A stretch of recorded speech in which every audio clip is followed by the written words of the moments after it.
Había 30.000 mujeres afuera del tribunal, madres, abuelas, trabajadoras del hogar, todas gritando el mismo nombre, María. Dentro de esa sala fría, una mujer de 42 años esperaba escuchar su sentencia, 30 años de prisión, por un crimen que cometió con las manos temblorosas y el corazón destrozado. El juez la miraba. Ella no lloraba. Ya no le quedaban lágrimas. Solo tenía una fotografía en sus manos. La foto de un muchacho sonriendo. Su hijo. Y cuando el juez le preguntó si tenía algo que decir antes del veredicto, estudiando para la universidad, solo susurró. Estaba intentando salvar a mi hijo. Afuera, el grito de las madres se volvió un rugido que sacudió las paredes de ese edificio, porque todas ellas entendían algo que la ley no podía medir. El amor de una madre no tiene límites, ni siquiera los que escriben los hombres en sus códigos. Esta es la historia de María, una mujer que lo perdió todo por salvar lo único que le importaba. Y lo que sucedió después cambió la vida de miles. ¿Alguna vez has visto a alguien tan cansado que su mirada ya no refleja esperanza? Tan invisible que podrías pasar a su lado todos los días y jamás preguntarle su nombre? ¿Y si te dijera que esa mujer invisible, esa que limpia los pisos donde caminas, que lava la ropa que usas, que cuida los hijos que no son suyos, guarda dentro de su pecho un secreto capaz de destruirla o salvarla para siempre?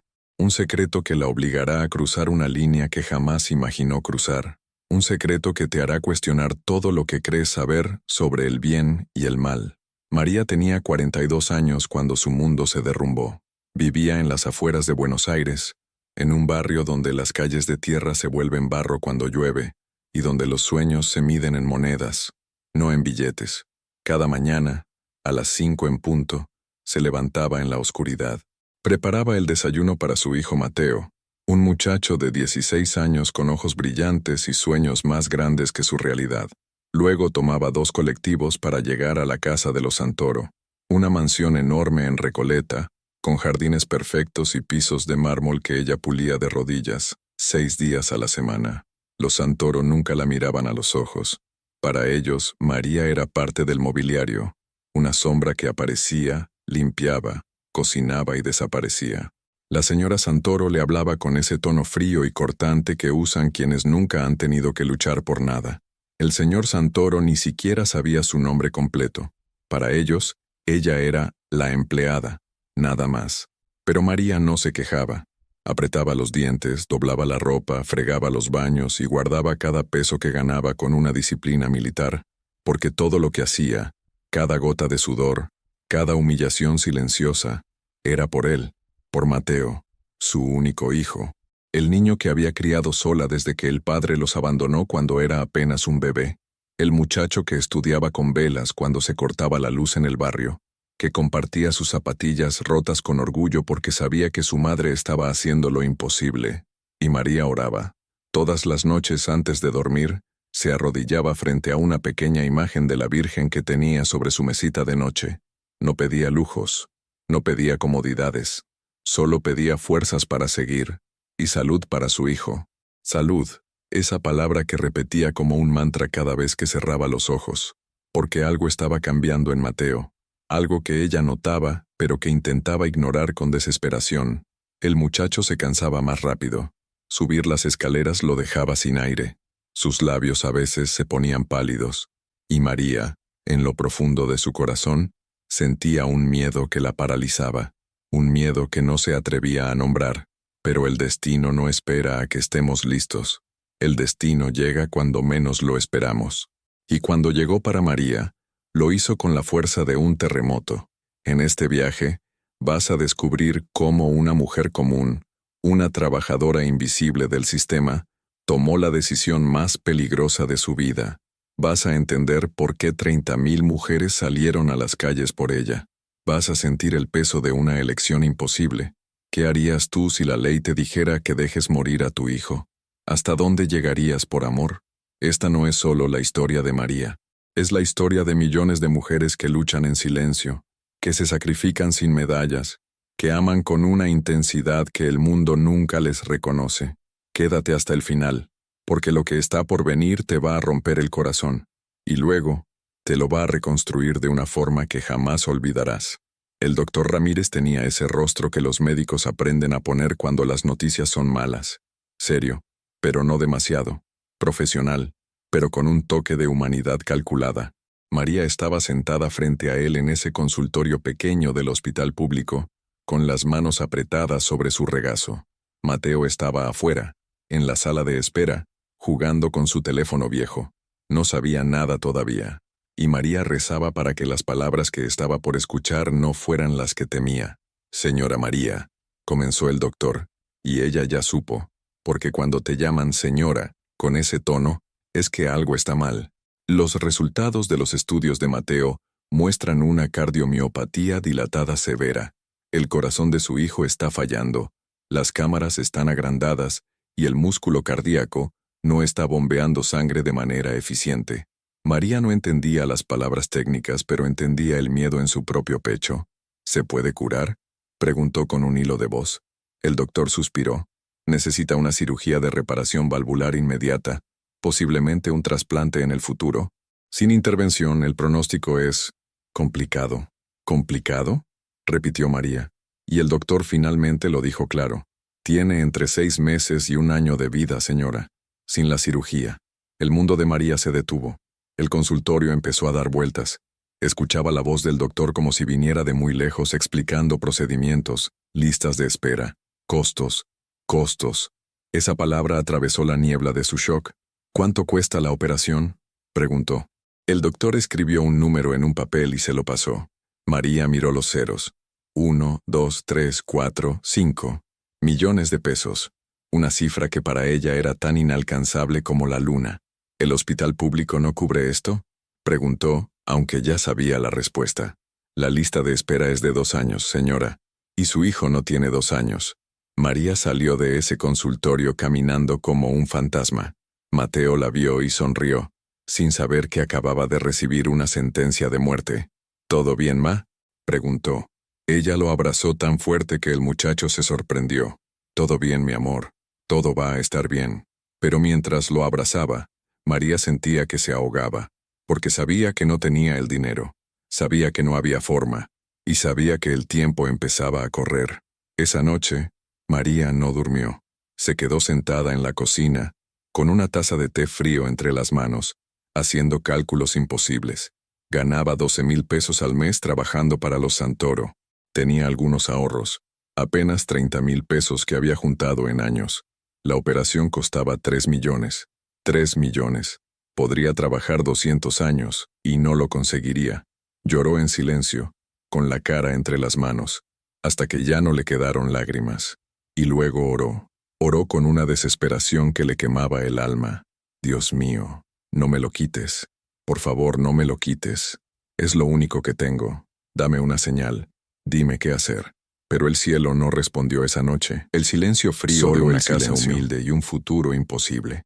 Al día siguiente, María llegó a trabajar con los ojos hinchados. La señora Santoro ni siquiera lo notó. Le dejó una lista de tareas más larga que de costumbre y salió con sus amigas al club. María limpió cada habitación como un autómata, y cuando llegó al estudio del señor Santoro, vio algo que había visto 1000 veces, pero que ahora, bajo la luz de su desesperación, brillaba diferente. La fotografía enmarcada en la pared. La familia Santoro en su estancia sonriendo, y alrededor del cuello de la abuela, en esa foto antigua en blanco y negro, un collar, un diamante enorme, famoso. María lo había escuchado en conversaciones. El diamante Santoro, lo llamaban. Una joya heredada, valuada en millones, guardada en algún lugar de esa casa como un símbolo de estatus que nadie usaba, pero que todos adoraban. María apartó la mirada rápidamente, como si el solo pensarlo fuera un pecado.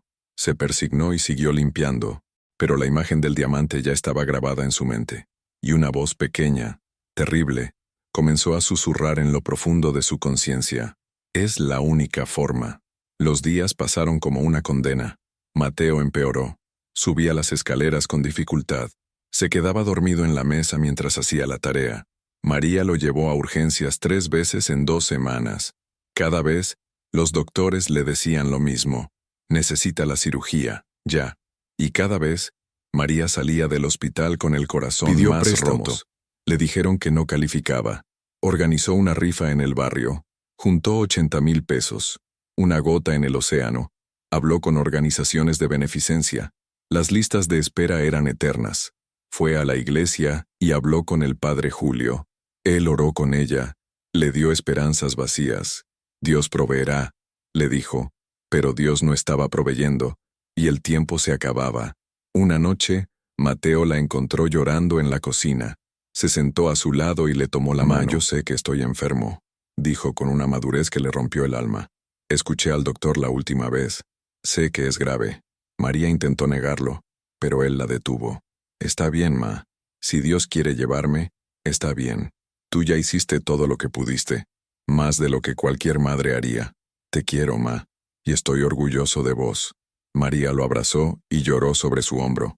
Lloró como nunca había llorado, porque su hijo de 16 años estaba despidiéndose, y ella no podía permitirlo. No iba a permitirlo. Esa noche, después de que Mateo se durmió, María se arrodilló frente a la Virgen, pero esta vez no oró pidiendo un milagro. Oró pidiendo perdón por lo que estaba por hacer.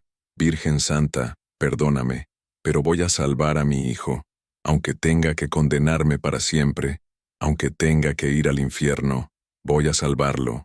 Se levantó con una determinación fría, terrible, y comenzó a planear. ¿Conocen una mujer tan fuerte como ella que estaría dispuesta a sacrificarlo todo, incluso su alma, por su hijo? Déjenlo saber en los comentarios. María tenía 2 semanas, 14 días para conseguir lo imposible. El cardiólogo había sido claro en la última consulta. El corazón de Mateo estaba deteriorándose más rápido de lo esperado. Cada día que pasaba, las probabilidades de éxito de la cirugía disminuían. Después de 2 semanas, sería demasiado tarde. El daño sería irreversible. María escuchó esas palabras y sintió que el suelo se abría bajo sus pies, pero no podía derrumbarse. No todavía. Tenía que intentar todas las opciones legales primero. Todas. Aunque supiera, en el fondo de su corazón, que ninguna funcionaría. Empezó a tocar puertas como una mujer poseída. Fue a la municipalidad y pidió hablar con asistentes sociales.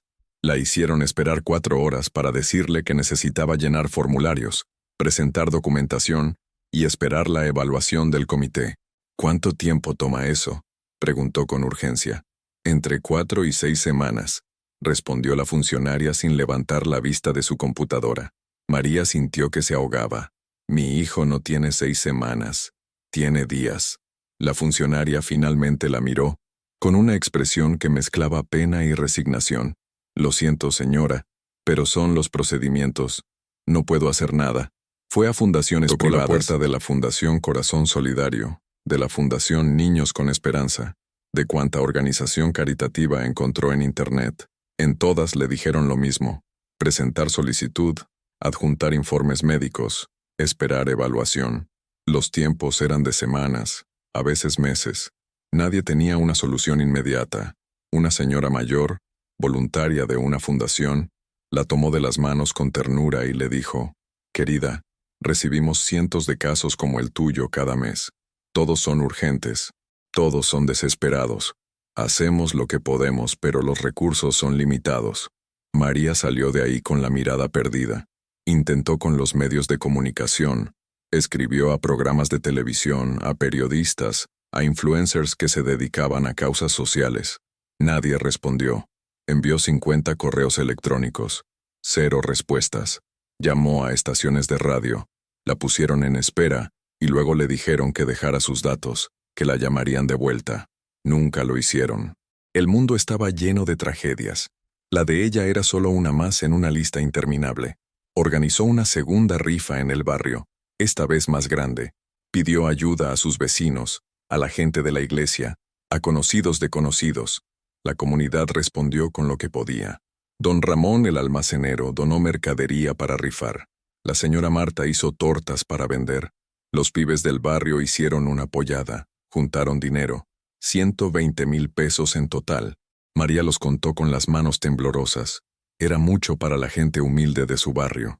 Era todo lo que tenían para dar, pero no era ni el 5% de lo que necesitaba, y el tiempo seguía corriendo. Fue al banco a pedir un préstamo, llenó formularios, presentó recibos de sueldo, explicó su situación.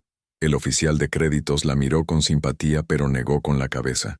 Señora María, con sus ingresos actuales, el máximo que podemos aprobarle son 200,000 pesos.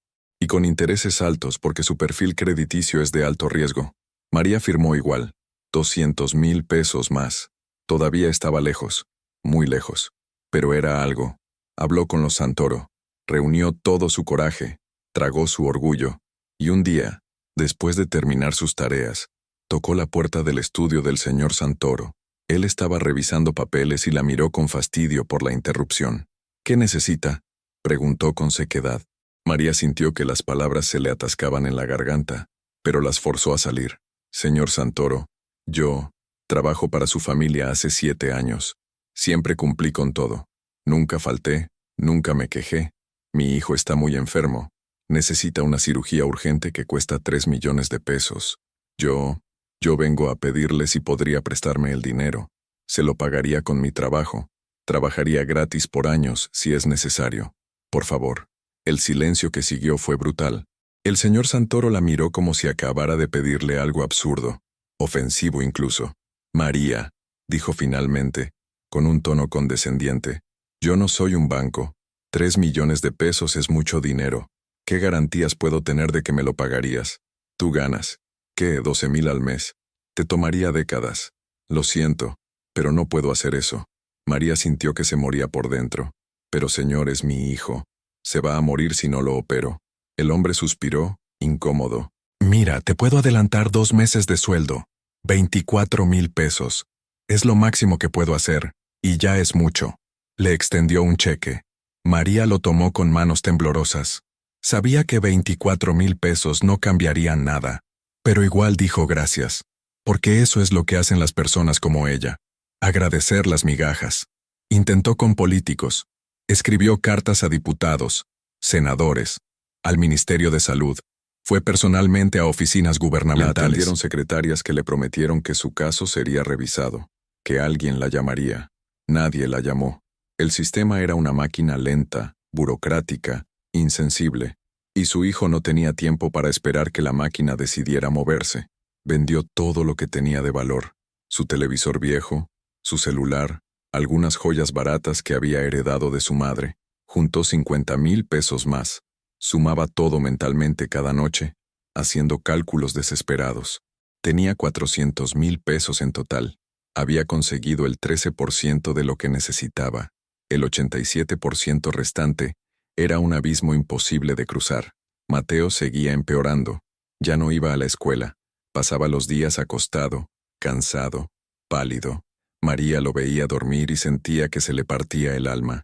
El muchacho intentaba ser fuerte, sonreírle, decirle que todo estaría bien, pero sus ojos traicionaban el miedo de un adolescente que sabe que se está muriendo.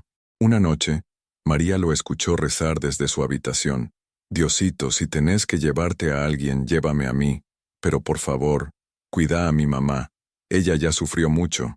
No la hagas sufrir más. María se tapó la boca para no gritar. Se encerró en el baño y lloró hasta que le dolió el pecho. Quedaban 5 días. Solo 5 días antes de que fuera demasiado tarde. María había agotado todas las opciones. Todas las puertas legales estaban cerradas. Había tocado, había rogado, había llorado frente a desconocidos, y nadie, absolutamente nadie, había podido ayudarla. El sistema la había fallado. La sociedad la había fallado. Dios parecía haberse olvidado de ella. Y entonces, en medio de esa desesperación absoluta, María recordó el diamante. Llevaba semanas tratando de no pensar en él, tratando de encontrar otra salida, cualquier otra salida. Pero ya no había más opciones. El diamante Santoro era la única posibilidad que le quedaba. Una joya que para los Santoro era solo un símbolo, un objeto de vanidad guardado en un cofre. Para ella, era la vida de su hijo. Esa noche, María se sentó en su cama y tomó una decisión que sabía que la perseguiría por el resto de su vida, una decisión que podría costarle todo, pero ya no le importaba. Si tenía que convertirse en ladrona para salvar a Mateo, lo haría. Si tenía que ir presa después, que así fuera. Al menos su hijo estaría vivo. ¿Ustedes qué harían? Si estuvieran en su lugar, lo arriesgarían todo por la familia. Dejen un sí o un no en los comentarios. María conocía esa casa mejor que nadie. Cada rincón, cada puerta, cada rutina. 7 años limpiando los mismos espacios te convierten en un fantasma que se mueve sin ser visto. Sabía dónde crujía el piso de madera en el pasillo. Sabía qué puertas hacían ruido al abrirse. Sabía dónde estaban las cámaras de seguridad. Y más importante aún, sabía dónde no estaban. Conocía los códigos de la alarma porque los había visto marcar cientos de veces. Conocía los hábitos de la familia mejor que ellos mismos. Y sabía, con certeza absoluta, dónde guardaban el diamante. El cofre estaba en el vestidor principal de la habitación de los Santoro. Un cofre antiguo de madera y metal, con cerradura digital. María lo había visto abierto solo una vez, cuando la señora Santoro sacó el collar para llevarlo a tasar. Había memorizado el código sin siquiera intentarlo. 1, 9, 5, 3. El año de nacimiento de la abuela Santoro, la dueña original de la joya. La gente siempre usa fechas sentimentales para sus códigos. María lo había aprendido limpiando casas de ricos durante años. El plan tenía que ser perfecto. Los Santoro se iban de viaje a Bariloche el viernes por la noche. Estarían fuera todo el fin de semana. María tenía llaves de la casa, algo normal para la empleada de confianza. Entraría el sábado por la mañana como si fuera a limpiar. Desactivaría la alarma. Tomaría el diamante. Saldría. Simple. Limpio. Para el lunes, cuando la familia regresara, ella ya habría vendido la joya y pagado la cirugía. Cuando descubrieran el robo, sospecharían de muchos. Ella sería solo una más en la lista. Una empleada humilde, invisible, sin antecedentes. ¿Quién sospecharía de la mujer que limpiaba los pisos? Pero entre planear y ejecutar, hay un abismo de miedo. María pasó los días previos en un estado de terror constante. No dormía, apenas comía, rezaba pidiendo señales, pidiendo que algo, lo que fuera, le diera otra salida. Pero no llegaba ninguna señal, solo el tic-tac del reloj y la respiración cada vez más débil de Mateo en la habitación de al lado. El viernes por la noche, María vio a los Santoro salir de la mansión con sus maletas. Desde la parada del colectivo, observó las luces del automóvil alejarse. Su corazón latía tan fuerte que pensó que se le saldría del pecho. Ya no hay vuelta atrás, pensó. Esa noche no fue a su casa. Le dijo a Mateo que se quedaría cuidando a una señora enferma. El muchacho le creyó. María se quedó en una plaza cerca de la casa de los Santoro, sentada en un banco, mirando las estrellas. Habló con Dios como si estuviera frente a frente. Sé que esto está mal, sé que voy a romper un mandamiento, pero también sé que tú me diste este hijo para cuidarlo, y eso es lo que voy a hacer. Si después tengo que pagar por esto, lo haré, pero él va a vivir. Por favor, ayúdame a que él viva. El sábado amaneció gris. María llegó a la casa de los Santoro a las 8 de la mañana, como siempre hacía. Caminó por las calles con las piernas temblorosas. Cada paso era una eternidad. Al llegar, respiró hondo y metió la llave en la cerradura. La puerta se abrió. El pitido de la alarma comenzó. Tenía 30 segundos para ingresar el código. Caminó hasta el panel con una calma que no sentía. Marcó los números.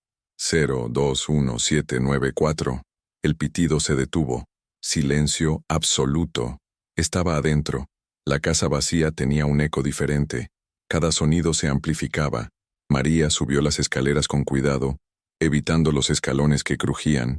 Llegó a la habitación principal, abrió la puerta del vestidor, y ahí estaba el cofre, pequeño, discreto, casi insignificante, pero dentro de él había un diamante que valía millones, que valía la vida de su hijo.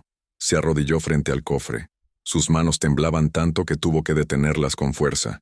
Marcó el código. 1, 9, 5, 3. Un clic. La cerradura se abrió. María levantó la tapa despacio como si esperara que algo explotara. Y ahí estaba. El collar. El diamante enorme en el centro, rodeado de oro antiguo. Brillaba incluso en la luz tenue del vestidor. María lo tomó con dedos temblorosos. Era más pesado de lo que imaginaba. Y frío. Tan frío. Por un momento, se quedó paralizada, mirando esa joya en sus manos, pensando en lo que estaba haciendo, en la línea que estaba cruzando, en la persona en la que se estaba convirtiendo, una ladrona, una criminal. Pero entonces pensó en Mateo, en su sonrisa, en sus sueños de ser ingeniero, en las tardes haciendo la tarea juntos en la mesa de la cocina, en sus abrazos, en su voz diciéndole, «Te quiero, ma», y supo que no había vuelta atrás. Guardó el collar en su bolso, cerró el cofre y salió del vestidor. Se levantó, bajó las escaleras con el corazón desbocado. Cada segundo parecía una hora. Al llegar a la puerta, activó la alarma nuevamente. Salió, cerró con llave, y caminó por la calle como si nada hubiera pasado, como si fuera un sábado normal, como si no acabara de robar millones de pesos. Nadie la miró, nadie sospechó nada. Era solo otra mujer trabajadora volviendo a su casa. Pero cuando llegó a la esquina y dobló, fuera de vista de las cámaras, María se apoyó contra una pared y vomitó. El peso de lo que acababa de hacer la golpeó como un tren. Había cruzado la línea. Ya no había retorno. Lloró ahí, escondida detrás de un árbol, con el bolso apretado contra su pecho. Lloró por lo que había perdido, por la mujer honesta que había sido toda su vida y que acababa de morir en ese momento. Pero no podía quedarse ahí. Tenía que moverse rápido. Vender el diamante no sería fácil. No podía ir a una joyería legal. Necesitaba el mercado negro. Había investigado durante días.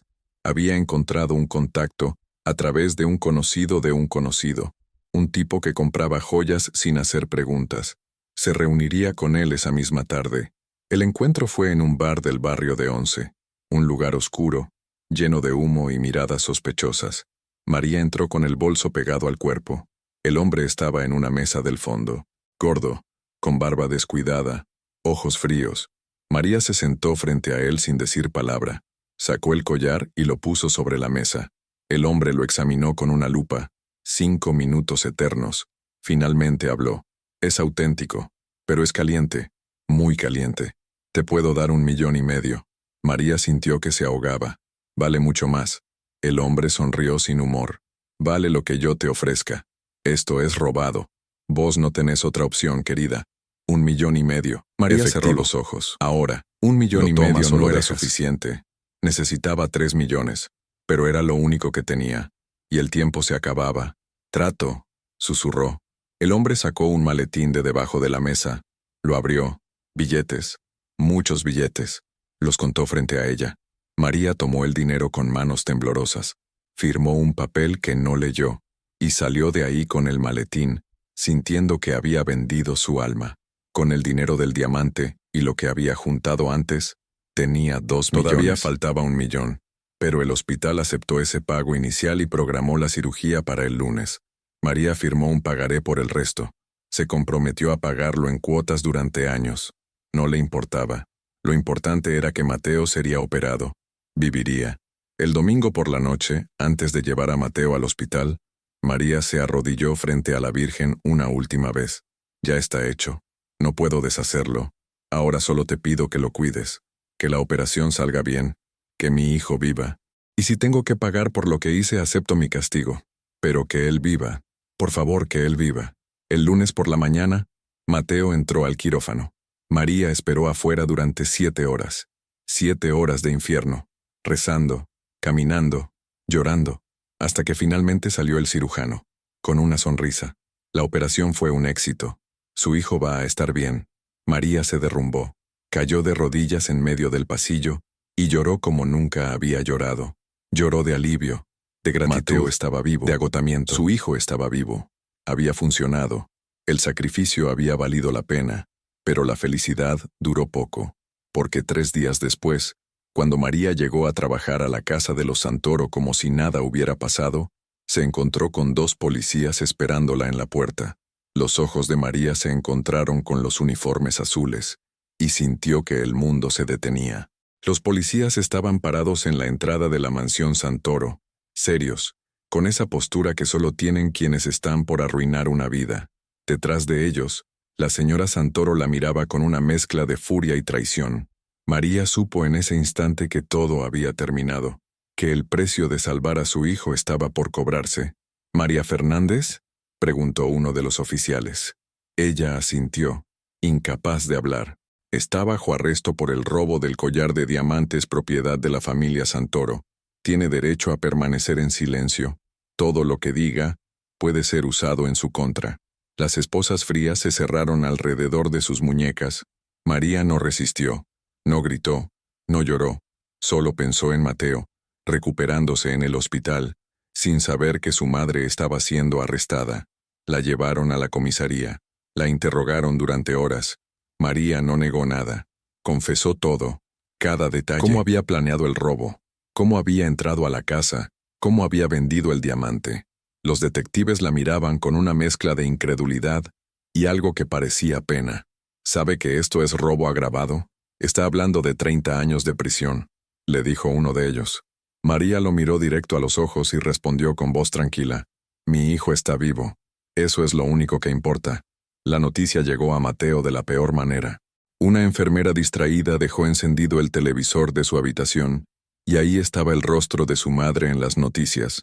Empleada doméstica arrestada por robar diamante de 3 millones para pagar cirugía de su hijo. El muchacho vio las imágenes de María siendo sacada de la comisaría, esposada, con la cabeza baja, y entendió todo. Entendió por qué su madre había conseguido el dinero tan rápido. Entendió el sacrificio, y se derrumbó en esa cama de hospital, llorando desconsoladamente, gritando que no podía ser, que no valía la pena salvarlo si ella iba a ir presa. Los médicos tuvieron que sedarlo. Su corazón, todavía débil después de la cirugía, no podía soportar ese nivel de estrés. Cuando María se enteró desde su celda que Mateo había tenido una crisis por culpa de las noticias, sintió que se moría, pero no podía hacer nada. Estaba encerrada, esperando juicio, enfrentando una condena que podría separarla de su hijo por décadas. El caso se volvió mediático rápidamente. Los medios de comunicación se dividieron. Algunos pintaban a María como una criminal que había traicionado la confianza de sus empleadores. El crimen no se justifica, sin importar las razones, decían los editorialistas conservadores. Otros la defendían, señalando las fallas del sistema de salud, la desigualdad brutal, la desesperación de una madre. ¿Qué madre no haría lo mismo?, preguntaban en programas de televisión. Las redes sociales explotaron. El hashtag Madres con María comenzó a viralizarse. Miles de mujeres compartían historias similares. Madres que habían tenido que elegir entre pagar medicamentos o pagar el alquiler, que habían vendido todo lo que tenían para tratar a un hijo enfermo, que habían rogado en hospitales, en oficinas gubernamentales, en fundaciones, sin encontrar ayuda. El caso de María tocó una fibra profunda en la sociedad, porque ella representaba a millones, a todas las mujeres invisibles que sostienen familias con trabajos mal pagados, que luchan contra sistemas que las ignoran, que aman con una intensidad que el mundo nunca reconoce. Pero también hubo odio, mucho odio, gente que decía que era una ladrona y punto, que el fin no justifica los medios, que merecía pudrirse en la cárcel. Los Santoro dieron entrevistas exigiendo justicia. Esa mujer nos traicionó, abusó de nuestra confianza. No importa su situación, el robo es robo, declaró el señor Santoro con indignación. La señora Santoro lloró frente a las cámaras hablando del valor sentimental del collar, herencia de su abuela. No mencionó que la joya estaba asegurada por mucho más de lo que valía. No mencionó que ya habían recibido la compensación del seguro. Solo hablaron de traición y justicia. El juicio se fijó para 2 meses después. María fue liberada bajo fianza gracias a una colecta organizada por activistas sociales que se habían movilizado por su causa. Pudo volver a casa, pero con una tobillera electrónica y la prohibición de salir de la provincia. Lo primero que hizo fue ir al hospital a ver a Mateo. El reencuentro fue devastador. Madre e hijo se abrazaron y lloraron durante lo que pareció una eternidad. Perdóname, ma. Esto es mi culpa, sollozaba Mateo. María le acariciaba el cabello. No, mi amor, no es tu culpa. Nunca es tu culpa.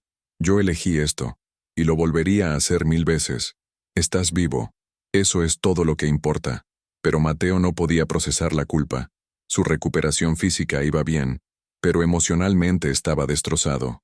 Se culpaba por la situación de su madre, por el arresto, por el juicio que se avecinaba.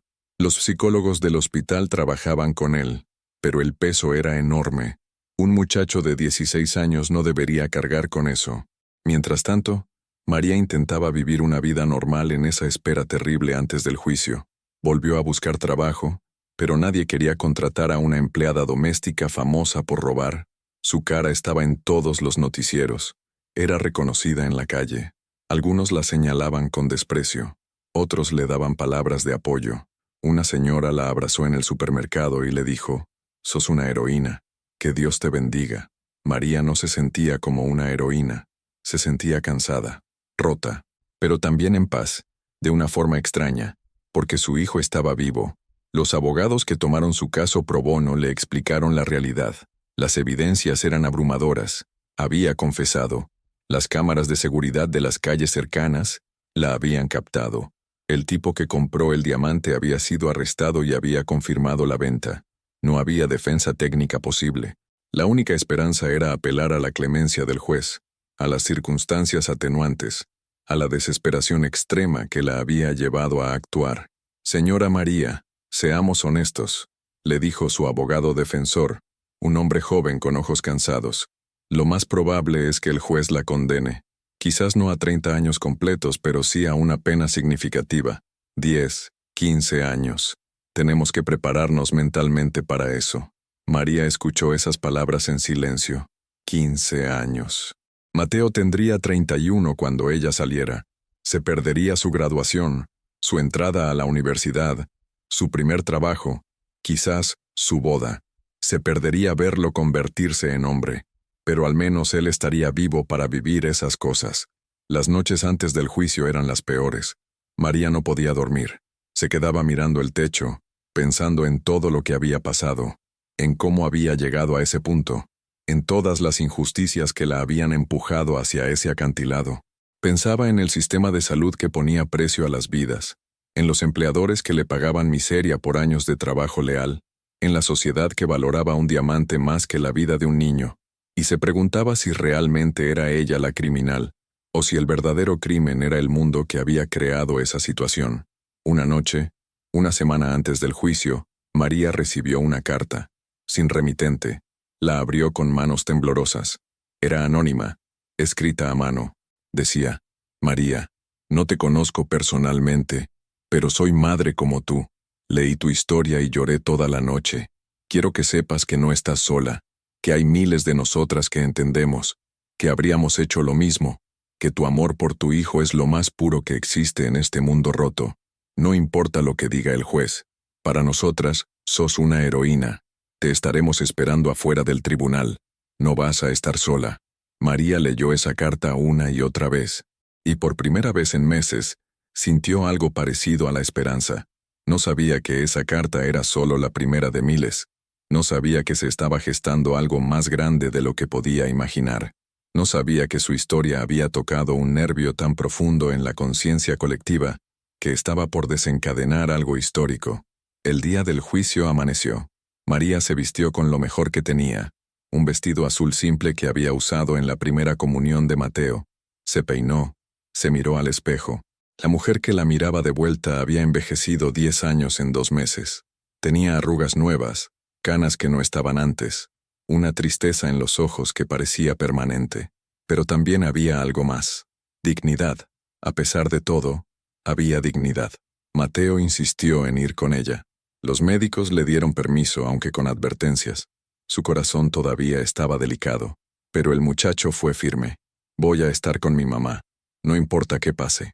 Madre e hijo tomaron un taxi hacia el tribunal, y cuando llegaron, no podían creer lo que veían. En este punto de la historia, ¿cuál creen que será el final? Los leo abajo. Había gente por todas partes, miles de personas. El tribunal estaba rodeado. La calle, las veredas, la plaza de enfrente, todo estaba lleno de mujeres. Mujeres de todas las edades. Madres jóvenes con bebés en brazos, abuelas con bastones, trabajadoras con sus uniformes de limpieza, de enfermería, de fábrica, estudiantes, profesionales, amas de casa, todas ahí, todas con carteles. «Somos María. El amor de madre no es crimen. Justicia para María. Madres unidas jamás serán vencidas». María bajó del taxi y se quedó paralizada. No podía procesar lo que estaba viendo. Eran miles, literalmente miles. Y cuando la vieron, comenzaron a gritar su nombre. «María, María, María». El sonido era ensordecedor, un rugido de solidaridad que sacudía el aire. Mateo la tomó del brazo, Era También la que había abrumado. escrito la carta anónima. Una mujer se acercó aunque María no corriendo. lo sabía. La abrazó con fuerza. No estás sola, le susurró al oído. Nunca estuviste sola. Los medios de comunicación estaban en todas partes. Cámaras, micrófonos, periodistas gritando preguntas. Pero María no podía hablar. Estaba llorando, abrumada por la muestra de apoyo. Su abogado apareció a su lado, ayudándola a abrirse paso entre la multitud hacia la entrada del tribunal. La gente le tocaba las manos, le daba bendiciones, le decía palabras de aliento. Sos una heroína. Dios está contigo. Vamos a luchar por vos. Adentro del tribunal, la sala estaba abarrotada, cada asiento ocupado, gente de pie en los pasillos. Los Santoro estaban en la primera fila del lado de la acusación, incómodos, rodeados de guardias de seguridad. Se veían pequeños en comparación con la marea humana que había llegado a apoyar a María. El juez entró. Juez Horacio Méndez, un hombre de 60 años con reputación de ser estricto pero justo, golpeó el martillo pidiendo orden. La sala se silenció. Comenzó el juicio. El fiscal presentó el caso. Las evidencias eran irrefutables. La confesión de María, las grabaciones, el testimonio del comprador. Los Santoro declararon sobre el impacto emocional del robo, sobre la traición de confianza. El señor Santoro habló con indignación. Durante 7 años, esta mujer entró a nuestra casa, le confiamos nuestro hogar, nuestras pertenencias, y así nos pagó, robándonos, sin importar que ese collar era una herencia familiar invaluable. Luego fue el turno de la defensa. El abogado de María presentó su caso. Habló de la enfermedad de Mateo, de la desesperación de una madre, de las puertas cerradas, los préstamos negados, las instituciones que la abandonaron. Llamó a testigos, médicos que confirmaron que sin la cirugía, Mateo habría muerto. Vecinos que testificaron sobre el carácter de María, su honestidad durante toda su vida, su trabajo incansable. El padre Julio de la iglesia del barrio declaró: «Conozco a María hace 15 años. Es una mujer de fe, de bondad. Lo que hizo no fue por maldad, fue por amor. Un amor desesperado que el sistema empujó hacia lo imposible». Y luego María tomó el estrado. Se paró frente al juez, con las manos temblorosas, y habló. No leyó un discurso preparado. Solo habló desde el corazón. Señor juez, no voy a mentir. No voy a justificar lo que hice. Robé. Lo sé. Rompí la ley. Traicioné la confianza de las personas para las que trabajé, y cargo con esa culpa todos los días. Pero si me preguntas si lo haría de nuevo, la respuesta es sí. 1000 veces sí, porque mi hijo estaba muriendo, y yo toqué todas las puertas, rogué en todas partes, y nadie me ayudó. El sistema me dijo que mi hijo no valía lo suficiente para ser salvado, que su vida tenía un precio que yo no podía pagar. Y yo no podía aceptar eso. No podía verlo morir sabiendo que había una forma de salvarlo. Así que crucé esa línea, y acepto las consecuencias. Pero mi hijo está vivo, y eso, señor juez, no tiene precio. Puede condenarme a 30 años, puede quitarme mi libertad, pero no puede quitarme la paz de saber que mi hijo va a crecer, va a estudiar, va a vivir la vida que merece. Eso nadie me lo puede quitar. El silencio en la sala era absoluto. Muchos estaban llorando. Incluso algunos de los guardias tenían los ojos húmedos. El juez Méndez miraba a María con una expresión indescifrable. ¿Algo más que desee agregar?, preguntó. María asintió. Solo una cosa. A la familia Santoro, les pido perdón. Sé que lo que hice les causó dolor. No era mi intención lastimarlos. Pero entiendan que ustedes tienen tanto, y yo tenía tan poco. Ese diamante para ustedes era un objeto. Para mí era la vida de mi hijo. Y si tuviera que elegir de nuevo entre un diamante y la vida de mi bebé, elegiría a mi hijo cada vez. Cada vez. María bajó del estrado y volvió a su asiento. Mateo la abrazó, llorando en su hombro. El fiscal hizo su alegato final, pidiendo la pena máxima. El robo es robo, sin importar las circunstancias. Si permitimos que las personas tomen la justicia en sus manos basándose en necesidades personales, el sistema colapsa. Señor juez, debe enviar un mensaje claro. El crimen no se tolera. Pidió 30 años de prisión. El abogado defensor hizo su alegato final, apelando a la humanidad del juez. Señor juez, esta no es una criminal. Es una madre desesperada en un sistema que falló. ¿Cuántas María hay en este país? ¿Cuántas madres tienen que elegir entre la vida de sus hijos y la legalidad? Mi cliente no es un peligro para la sociedad. Es víctima de una sociedad que valora más las posesiones materiales que las vidas humanas. Pedimos clemencia. Pedimos reconocer las circunstancias atenuantes extremas. Pidió sentencia suspendida o mínima. El juez Méndez se reclinó en su silla. Este caso es extraordinario, dijo finalmente. Nunca en mis 30 años como juez he visto algo así. La ley es clara sobre el robo agravado, pero la ley también me permite considerar circunstancias atenuantes. Necesito tiempo para deliberar. El tribunal entrará en receso. Daré mi veredicto en una semana. Golpeó el martillo. Afuera del tribunal, las miles de mujeres seguían esperando. Cuando supieron que el veredicto se pospondría, no se fueron. Se organizaron. Formaron un campamento permanente frente al edificio. Carpas, carteles, turnos de vigilia. No nos movemos hasta que liberen a María, declararon. Las redes sociales explotaron aún más. El hashtag Justicia para María se volvió tendencia mundial. Celebridades comenzaron a hablar del caso. Activistas de derechos humanos lo usaron para denunciar las desigualdades del sistema de salud. Políticos tuvieron que tomar posiciones. El caso dejó de ser solo sobre María. Se convirtió en un símbolo de algo mucho más grande. En esa semana de espera, María vivió en una burbuja surrealista. No podía salir de su casa sin ser reconocida. Recibía cientos de mensajes de apoyo, pero también amenazas de quienes la consideraban una criminal.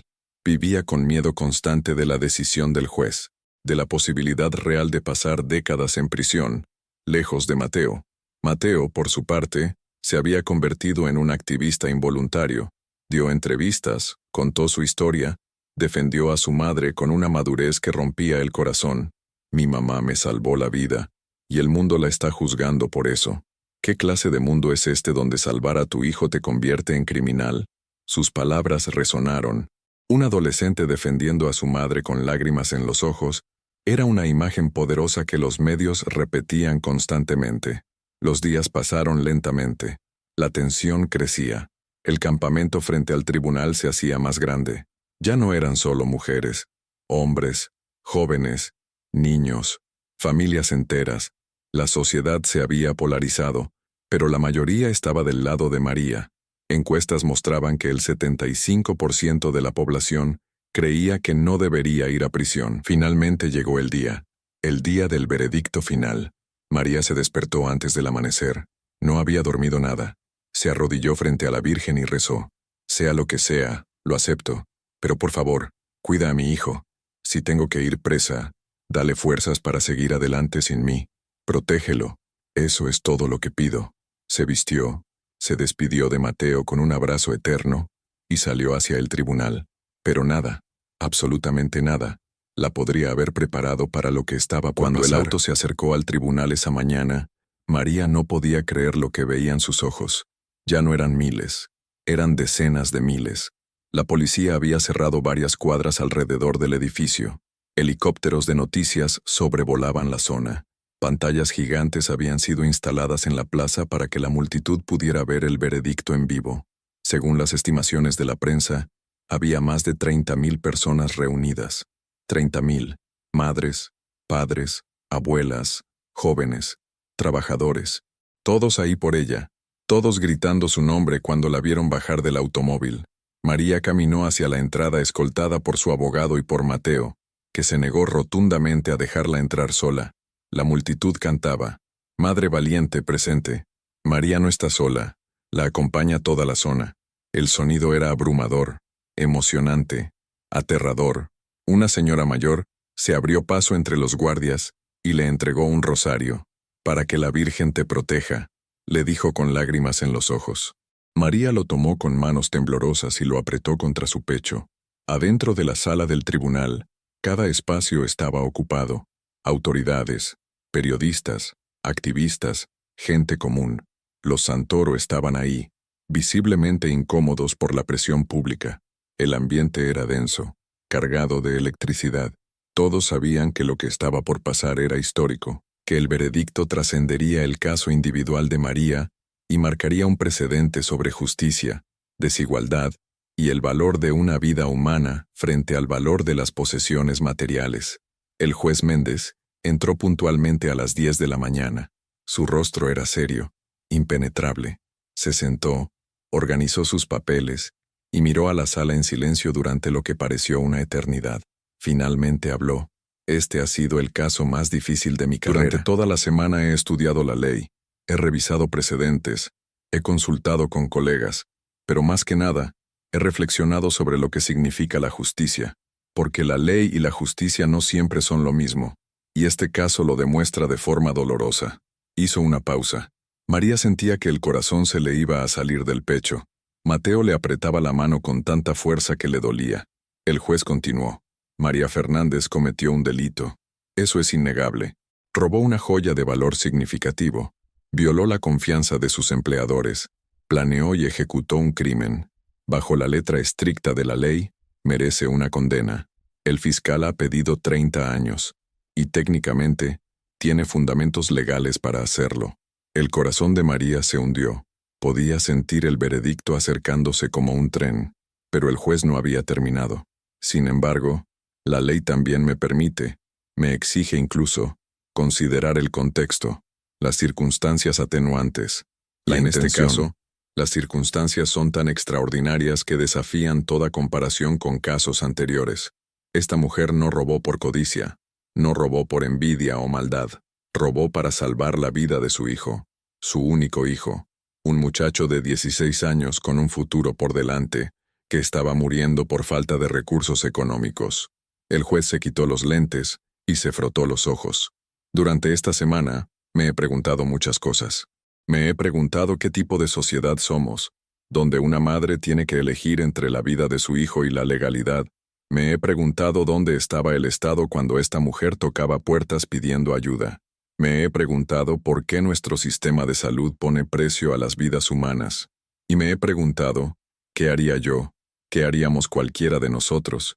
Si estuviéramos en su lugar, si viéramos a nuestro hijo muriendo, sabiendo que hay una forma de salvarlo pero no tenemos los medios, ¿respetaríamos la ley? ¿O haríamos lo imposible, incluso lo prohibido, para salvarlo? Paseó su mirada por la sala. He recibido miles de cartas esta semana, de madres, de padres, de abuelos, todas diciendo lo mismo.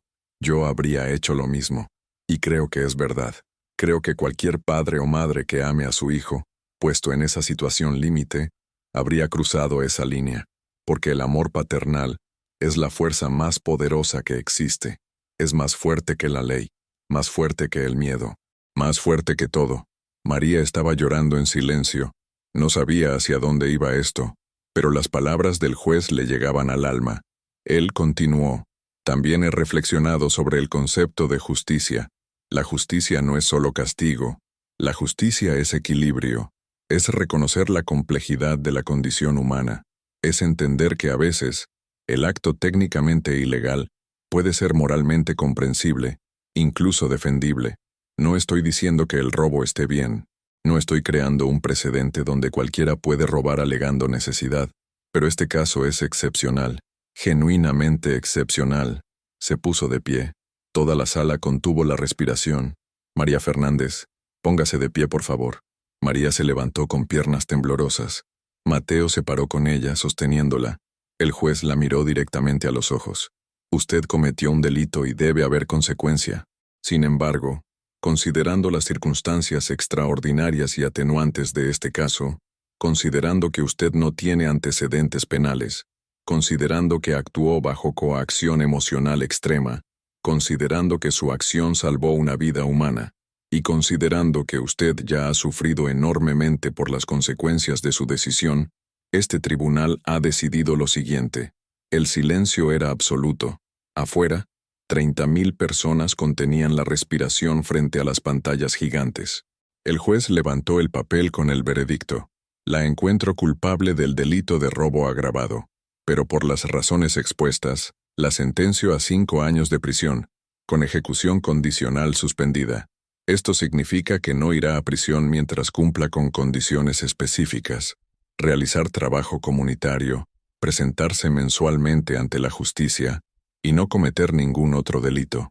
Si cumple estas condiciones durante 5 años, su registro quedará limpio. Adicionalmente, deberá devolver a la familia Santoro el valor del diamante robado, mediante un plan de pagos accesible que este tribunal supervisará, para que no afecte su subsistencia básica. Golpeó el martillo. Se levanta la sesión. Durante un segundo, nadie reaccionó. El shock era total. Luego la sala explotó. Gritos, aplausos, llanto. María se derrumbó en los brazos de Mateo, sollozando incontrolablemente. Su abogado la abrazó, también llorando. Afuera, cuando el veredicto se mostró en las pantallas, el rugido de la multitud fue ensordecedor. 30.000 personas gritando, llorando, abrazándose. Madres que ni siquiera conocían a María celebraban como si hubieran ganado ellas mismas, porque de alguna forma todas habían ganado. El sistema había escuchado. La justicia había prevalecido sobre la letra fría de la ley. Los Santoro salieron del tribunal rápidamente, rodeados de seguridad, sin hacer declaraciones. Se veían derrotados, pero también aliviados de que terminara el circo mediático. María, por otro lado, fue sacada por una puerta lateral para evitar el caos. Pero la multitud la encontró igual. La rodearon, la abrazaron, la bendijeron. Una mujer anciana se arrodilló frente a ella y besó sus manos.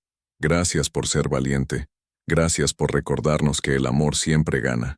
Los días siguientes fueron un torbellino. María se convirtió en un símbolo internacional. Recibió invitaciones para dar charlas, para contar su historia.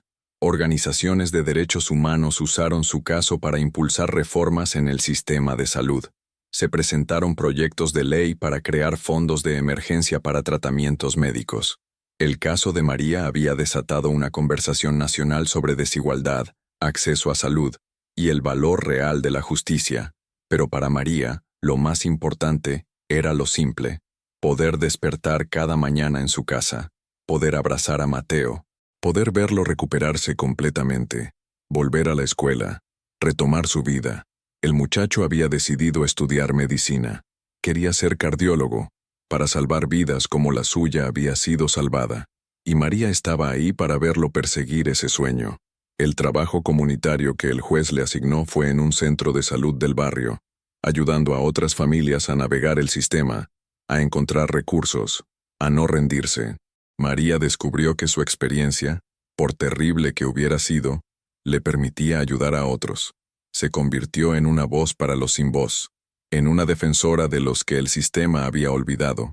5 años después, en el día que su sentencia suspendida se levantaría oficialmente, María volvió al mismo tribunal, pero esta vez no como acusada.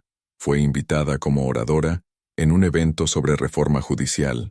Subió al estrado donde una vez había confesado su crimen y habló frente a jueces, abogados, activistas. Mi historia no es especial, dijo. Hay miles de Marías en este país, madres que luchan, que sufren, que hacen lo imposible. La diferencia es que yo tuve suerte. Tuve un juez que vio más allá de la ley y miró al corazón. Tuve 30.000 mujeres que alzaron su voz por mí. Pero ¿cuántas no tienen esa suerte? ¿Cuántas siguen cayendo por las grietas del sistema? Mi llamado hoy es que sigamos luchando, que reformemos este sistema para que ninguna madre tenga que elegir entre la vida de su hijo y la legalidad, que creemos una sociedad donde el amor no tenga que convertirse en crimen para manifestarse. La ovación fue estruendosa, y entre el público, un joven de 21 años, con traje y corbata, lloraba de orgullo. Mateo, ahora estudiante de medicina en su 3er año, miraba a su madre con una admiración infinita. Después del evento, se abrazaron. «Lo logramos, ma», susurró él. «Juntos lo logramos». ¿Conocen una historia de superación parecida en su comunidad? Compartan, inspiremos a otros en los comentarios. Han pasado 10 años desde aquella noche en que María tomó el diamante con manos temblorosas. 10 años desde que cruzó una línea que jamás imaginó cruzar, y hoy, mientras se sienta en el pequeño consultorio médico donde trabaja como coordinadora de asistencia social, mira por la ventana y reflexiona sobre el camino recorrido.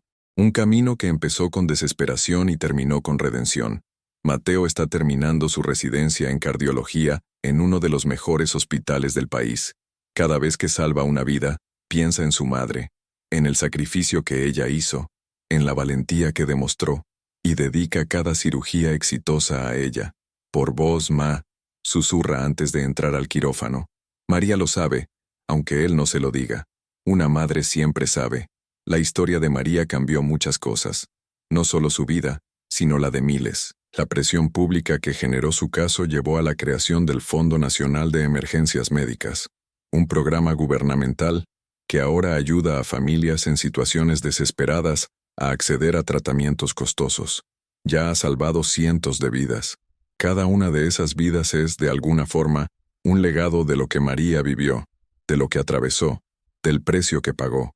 Los Santoro, eventualmente, donaron el dinero del seguro que recibieron por el diamante a una fundación de salud infantil. Fue un acto silencioso, sin publicidad, pero significativo.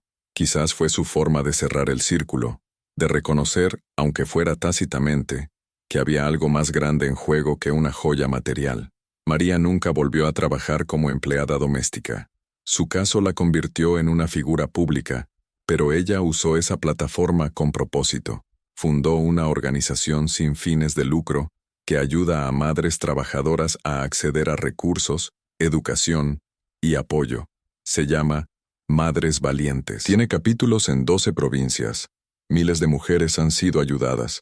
María trabaja ahí todos los días, sin descanso, con la misma dedicación con la que una vez limpió pisos ajenos. Pero ahora lo hace por ellas, por las invisibles, por las que luchan en silencio. A veces, cuando está sola, María saca de su cajón una fotografía vieja. Es de aquella noche, hace 10 años, cuando salió del tribunal rodeada de 30.000 mujeres. Mira esa imagen y se emociona, porque entiende que lo que pasó no fue solo sobre ella, fue sobre todas, sobre cada madre que alguna vez se sintió impotente, sobre cada mujer que trabajó hasta el agotamiento por sus hijos, sobre cada persona que el sistema olvidó. Todas ellas estaban ahí, en esa multitud. Todas alzaron su voz, y juntas cambiaron algo. La fe de María nunca se quebró. Sigue orando cada noche frente a la misma imagen de la Virgen, pero ahora sus oraciones son de gratitud. Gratitud porque su hijo está vivo, porque la tormenta pasó, porque encontró su propósito en medio del dolor. Gracias por sostenerme cuando pensé que no podría más. Reza. Gracias por darme fuerzas para cruzar el fuego. Gracias por demostrarme que el amor siempre encuentra un camino. Esta es la historia de María, una mujer que lo arriesgó todo por amor, que fue juzgada por el mundo pero redimida por su fe, que transformó su dolor en propósito y su desesperación en esperanza para miles. Su historia nos recuerda que a veces, las decisiones más difíciles son las que definen quiénes somos realmente, que el amor de una madre no tiene límites, ni fronteras, ni leyes que lo contengan, que la verdadera justicia mira más allá de los códigos y ve el corazón humano en toda su complejidad, y nos recuerda algo más, algo fundamental, que ninguna mujer debería tener que elegir entre la vida de su hijo y la legalidad, que ninguna madre debería cargar sola con el peso de lo imposible, que cuando una de nosotras cae, todas debemos estar ahí para levantarla, porque ese día, 30.000 mujeres no solo salvaron a María, se salvaron a sí mismas. Demostraron que juntas son más fuertes que cualquier sistema, cualquier ley, cualquier injusticia. María sigue viviendo en el mismo barrio humilde donde crió a Mateo. Podría haberse mudado, pero eligió quedarse, porque esa es su gente, esa es su comunidad. Ahí es donde pertenece. Los vecinos la saludan con cariño. Los niños la conocen como la tía María que ayuda a las mamás. Y cada vez que ve a una madre luchando, trabajando, sacrificándose por sus hijos, María se acerca y le dice, no estás sola, nunca estás sola. El destino tiene formas misteriosas de trabajar. A veces te rompe para reconstruirte más fuerte. Te lleva al borde del abismo para enseñarte que puedes volar. María cayó tan bajo que pensó que nunca se levantaría, pero se levantó, no sola, sino sostenida por miles de manos, por miles de voces, por miles de corazones que latían al unísono con el suyo. Y hoy, cuando mira a Mateo con su bata blanca, salvando vidas, María sabe que cada lágrima valió la pena, cada noche de angustia, cada momento de miedo, todo, porque su hijo está vivo, porque está cumpliendo sus sueños, porque es el hombre bueno, compasivo y brillante que ella siempre supo que sería. Y eso es más valioso que todos los diamantes del mundo. Esta historia no es solo de María, es de tu madre, de tu hermana, de tu abuela, De esa mujer que ves en el colectivo volviendo cansada del trabajo. Es de todas las que luchan sin medallas, aman sin condiciones y dan sin esperar nada a cambio. Esta historia es un recordatorio de que la verdadera riqueza no está en lo que tienes, sino en lo que darías por aquellos que amas, y que a veces el acto más valiente no es respetar las reglas, sino romperlas cuando el amor lo exige. Que la historia de María te inspire a ser más compasivo, a mirar más allá de las apariencias, a entender que cada persona que encuentras está librando batallas que no conoces, y que un poco de empatía, un poco de amor, un poco de apoyo en el momento correcto, puede cambiar una vida, o salvarla, porque al final del día, lo único que realmente importa es el amor que nos impulsa a hacer lo imposible, el amor que nos sostiene en la tormenta, el amor que nos redefine y nos salva, y ese amor de madre, es la fuerza más poderosa del universo, más fuerte que las leyes, más fuerte que los sistemas, más fuerte que todo. María lo demostró, y 30.000 mujeres lo confirmaron. El amor siempre gana, siempre.